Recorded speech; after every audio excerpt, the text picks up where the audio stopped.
Stargate Goa'ulds, or aka System Lords, are the arch rivals of the SG1 team, the number one nemesis to the team, a prick of thorn to their flesh. Whenever the SG1 team defeats them, they just come back for more to get slapped around. I mean, take a look at the SG1 crew here. Carter's smiling, Jackson's smiling, O'Neill is having a good chuckle when the cameras aren't rolling, even that Tilk who never smiles is smiling. Do you know why? Nah, well, it's because they go home being the winner, the victor, the triumphant, by defeating the likes of Anubis, Apophis and many more. Be careful, Zipagna, he's right behind you. Oh, for crying out loud, it's no wonder they're all having the barrel of laughs. Well, it ends here, thankfully. That's because I'll be looking into the past and present acting roles of the System Lords actors, which you may or may not know. And of course, I want to keep this video at 20 minutes mark. I will do a brief filmography of the actors. Some of them I was not successful, you know.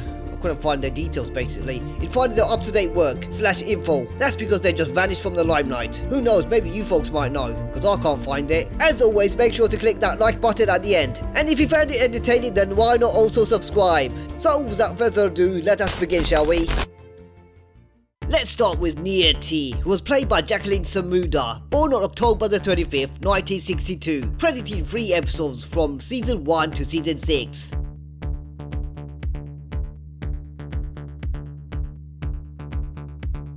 Do not let your eyes deceive you when you see Jacqueline appearing in this 1985 horror television movie, Shock Chamber. This horror movie is in 3 segments, which are as follows: Symbol of Victory, Country Hospitality, and The Injection. Jacqueline was in first part segment called Symbol of Victory, playing a deceitful person who is using Captain or Major Griff, and yes, that is him, using him to get his father's fortunes. And poor old Griff only wanted her to fall madly in love with him. How ironic, she is falling in love, and yes, that is her doing her own stunts. Well, I suppose you can say she's drop dead gorgeous, eh? Moving on to 2013, where Jacqueline credited 3 episodes from season 1 to season 3 in the action-adventure television series Arrow. Here you can see she's on TV, playing as a pundit / host, praising a vigilante named Arrow, giving him a rave review on how crime has gone down ever since he got in the act.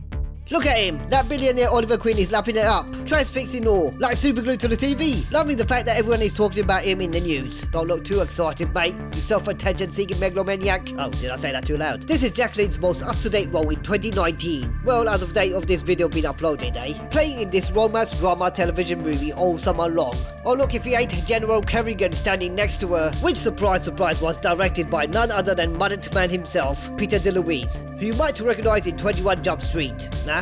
How about when he's playing various characters in Stargate SG1? Nah?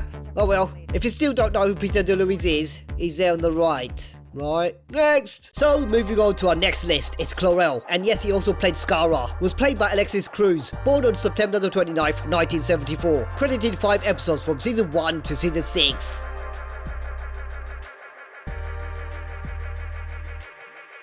This is Alexis Cruz in this popular comedy television series, The Cosby Show. Believe it or not, folks, The Cosby Show was the #1 rated comedy sitcom show in the 80s. Here we have the very young Alexis Cruz entering in season 1 in the episode titled Mr. Quiet, playing as, yes, you guessed it, Mr. Quiet, appearing along with that guy from the television series The Resident, AJ Austin, or aka Theo Huxtable, and Mr. Not So Quiet himself, the 1970s singer Tony Orlando, singing the hit song like Tie a yellow ribbon round the old oak tree and knock 3 times.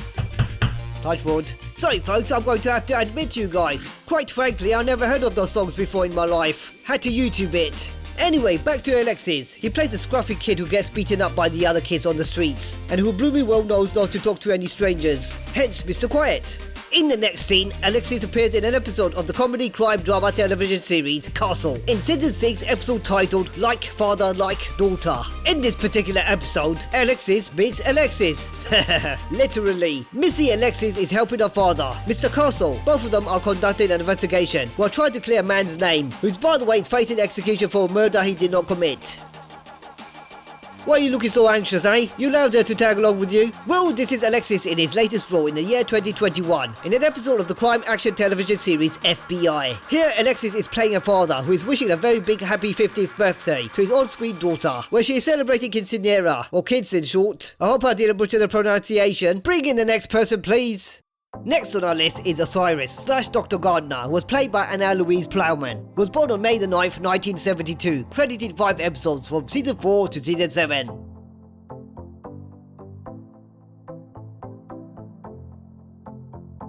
My delight. Okay, here we have Anna-Louise in 1995 in a British comedy sitcom Faith in the Future in season 1 episode 7 titled A Moving Moment. Anna-Louise just arrived from down under, Australia, and no, your eyes are not deceiving you. That is Saffron in the background from another popular comedy sitcom in the 90s. Can you guess? Nah? Give up? Okay then, I'll tell ya. Absolutely fabulous, or AbFab for short. As for you, I don't know who you are. Steamrolling ahead to 2016 where Anna-Louise credited 15 episodes from season 3 to season 4, along with her real life husband Toby Stevens in the adventure drama television series Black Sails. Here Anna-Louise plays a chambermaid to that guy who plays Sir Arthur Dayne in Game of Thrones. You know, the guy who fights young lady boy with 2 swords? Who captures this blonde pirate-loving lass. I nearly said something that rhymes with the lass. Using her to get to Gustav Graves and his band of pirates. I'll end it here for Anna-Louise where she credited 2 episodes in 2019 in this action-adventure fantasy television series, The Witcher. Here Anna plays a character who takes pity on a lost and lonely girl called Ciri, who is apparently in the search looking for someone that supposedly tried to protect her from evil beings. I mean, I don't understand why Ciri doesn't ask Google where he is. Okay, no harm asking. Hey Google, where's albino Superman? If there's such a thing as albino Superman, I want you to find me a specific long-haired albino Superman. See, that wasn't hard, was it? Next! Our next system lord Goa'uld is, good luck with the pronunciation, Heru'ur, who was played by Douglas Arthurs, born on April the 11th, 1959, credited 5 episodes from season 2 to season 4.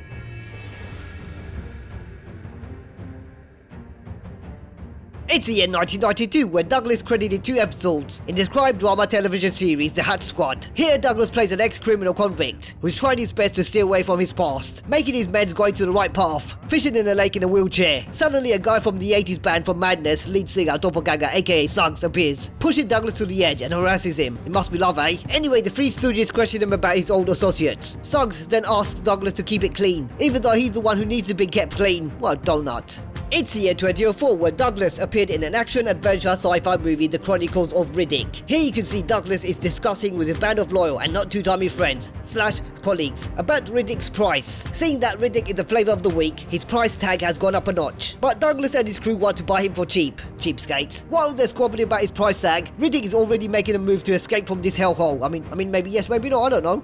Finally, this is Douglas in 2015, in an episode of the action-adventure television series Arrow, in season 3, episode 12, titled Uprising, who Jacqueline also appeared in the same episode.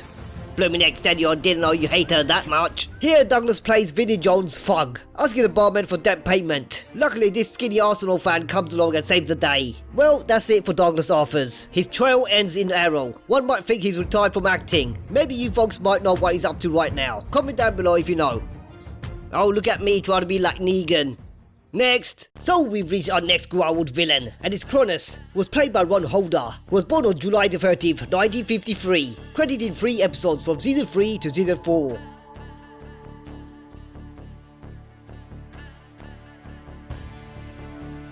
This is Ron in 1989 in the action-adventure television series MacGyver in season 5 episode 9 titled The 10% Solution, playing as an auctioneer, selling a paint that looks like MacGyver's sidekick. Here look.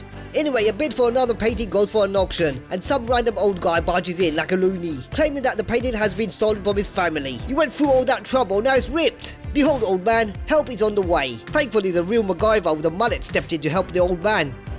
Ron's last appearance on our television screens was way back in 2010, when he appeared on a brief cameo, like blink and you miss it moment, in season 1 episode 14, on the sci-fi television series Stargate Universe. Of course, what else? Titled episode Human, portrayed as a priest. Blooming egg, what a turnaround, eh? From system lord to a priest.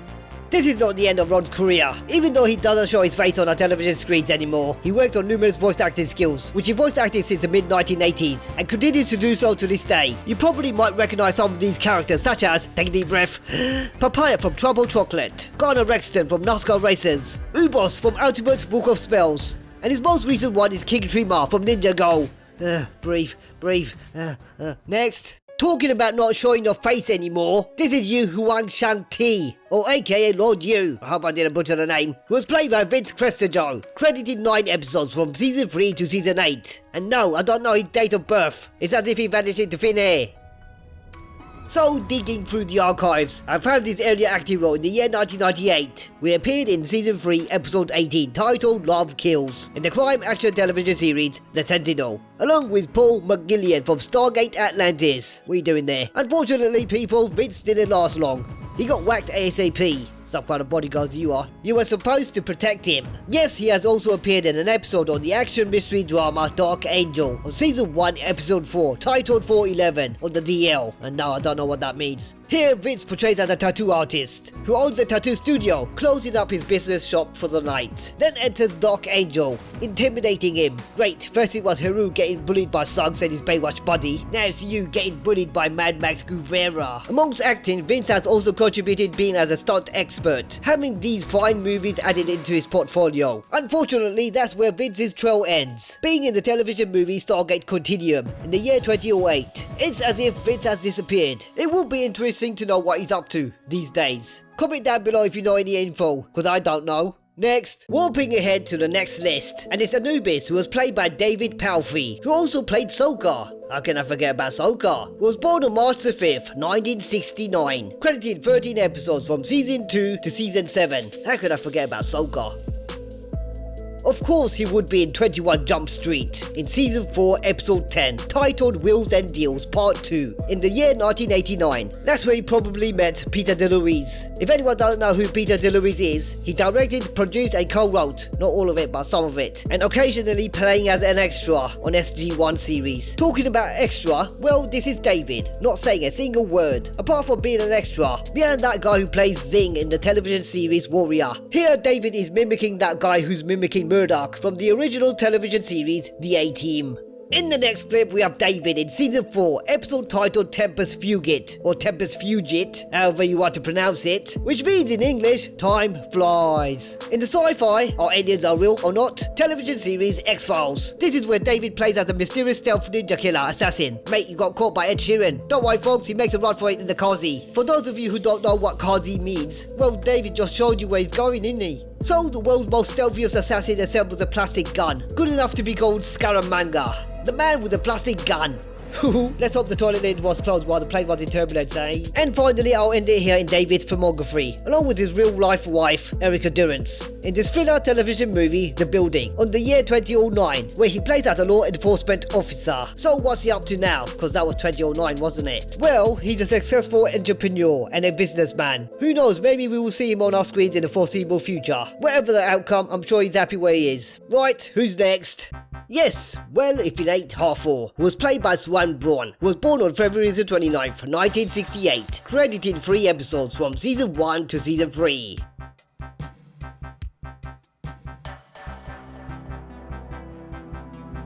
It's the year 1988, and Suanne is in this comedy movie It's Murphy's Fault, in a band, I don't know what's the band called by the way, but boy doesn't our guy mullet takes to another level. Yes, he definitely beats MacGyver. She finally manages to get away from Golf Olga, you know that guy was in Wayne's World, and visits her on-screen elder brother who got wasted last night, because he just lost his job.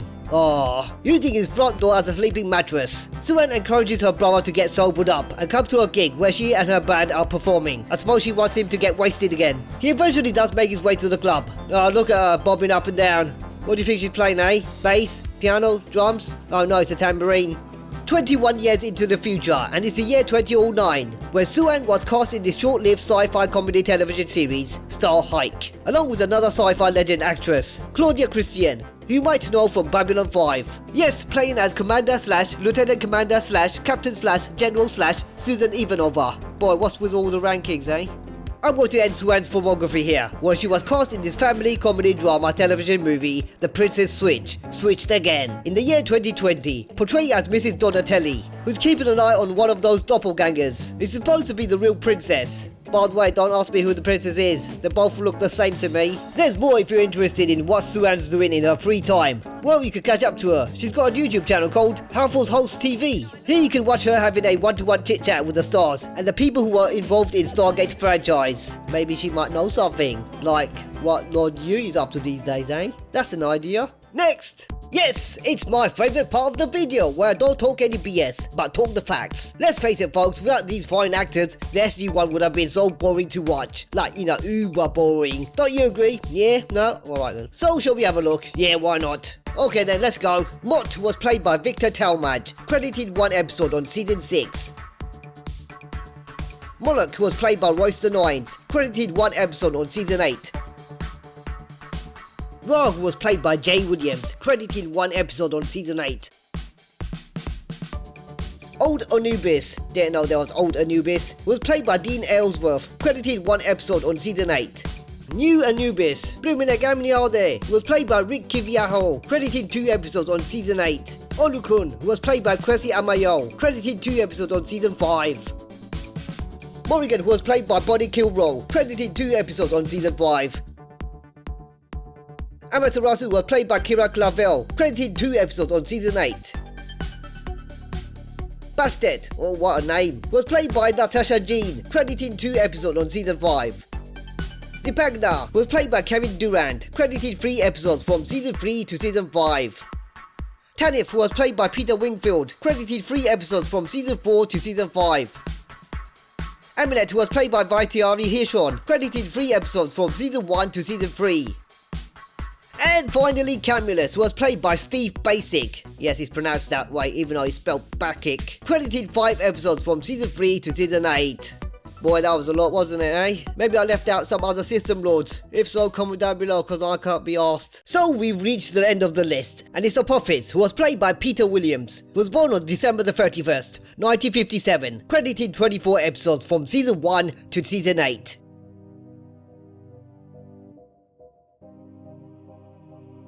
Do you honestly think Peter Williams didn't have an encounter with the great RDA as a human form before SG1? Nah, well this is Peter in the year 1988, in season 4 episode titled Collision Course, on the action-adventure television series MacGyver, portraying as a sports TV editor, helping MacGyver to conduct an investigation by enhancing a still shot video footage to a potato quality. Unfortunately people, MacGyver's sidekick didn't understand the jargon which Peter and MacGyver was using. He eventually does figure it out. MacGyver looks well pleased. This is Peter in the year 1989, in this drama television series Neon Rider, credited 5 seasons with 64 episodes. Here you can see Peter is wearing a racing car overalls, getting chased by the late Winston Reckitt. Winston was only trying to be helpful, because Peter dropped his cash and made a dash. Not knowing why would the guy go all that trouble chasing him like a maniac, just to return his belongings. I mean like, would you go that far? Winston eventually does catch up to him in the children's play area. Here you go mate, thank me later, I've got a dash. Someone dropped their kid on the floor. Miss, where you going? Last but not least, this is Peter in the year 2017, in season 2 episode 9, titled The Weeping Somnambulist, which means a person who sleepwalks. Why couldn't they title it The Weeping Sleepwalker? They can't, it's because it's a ship's name where Peter is, you dummy. Well, Peter appeared in the sci-fi television series The Expanse. Peter is playing a food freight delivery guy, going from one planet to another. All of a sudden his ship gets hijacked. Excuse me, not hijacked, but stopped by those fake officials. Yes folks, it's that time again when I make a tribute to the ones who are no longer with us. Braun, who was played by Cliff Simon, credited 15 episodes from season 5 to season 10. Disculpe, ¿ha visto a esta señora? No comprendo. I said, ¿ha visto a esta señora? No comprendo. Oh, come on, my accent can't be that bad, can it? Yes, it can. Try a peso or 2. Maybe it'll improve enough so I can understand you. Uh-huh. I'm set.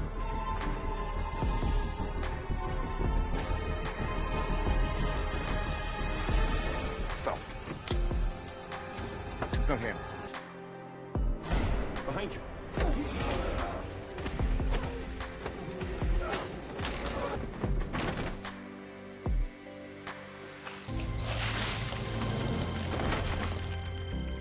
Anyone can count the seeds in an apple.